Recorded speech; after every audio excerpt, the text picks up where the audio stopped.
When evaluating laser safety, one of the most common questions is, how much containment is required for a given laser? At first glance, the answer seems simple. A higher power laser requires higher power protection. But in practice, laser power alone rarely tells the entire story.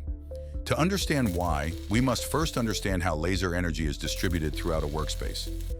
Closest to the laser process is the direct beam region.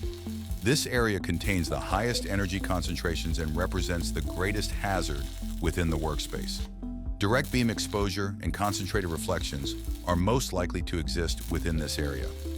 As laser energy interacts with materials in the surrounding environment, it becomes distributed throughout the workspace. The hazard is not uniform. Different areas surrounding the process may experience dramatically different energy densities. Understanding these differences is a critical part of laser safety analysis. As energy moves away from the process, irradiance generally decreases. However, hazardous exposure levels may still exist depending on beam characteristics, reflections, and process geometry. This region represents the area where hazardous laser energy may exist and where containment will ultimately be established. In many industrial applications, containment systems are positioned around the hazard area rather than directly at the laser source. This is a critical distinction. In most situations, the primary purpose of the containment boundary is to control access to the area where hazardous laser energy may exist. The objective is to establish a controlled boundary around the area.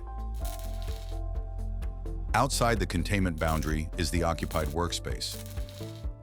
By controlling access to the laser-controlled area, personnel can remain outside the hazard zone while laser operations continue safely within the designated work area. Establishing separation between the laser process and the surrounding workspace is one of the most common engineering controls used in laser safety. This is why laser power alone does not determine containment requirements. While laser output remains constant, the energy reaching different locations throughout the workspace changes. Distance, reflections, beam characteristics, and process geometry all influence the energy reaching the containment boundary. As a result, containment systems are typically evaluated based on the energy reaching the containment surface during normal use, not simply the power produced by the laser itself. Effective laser safety begins with understanding how hazards are distributed throughout a workspace.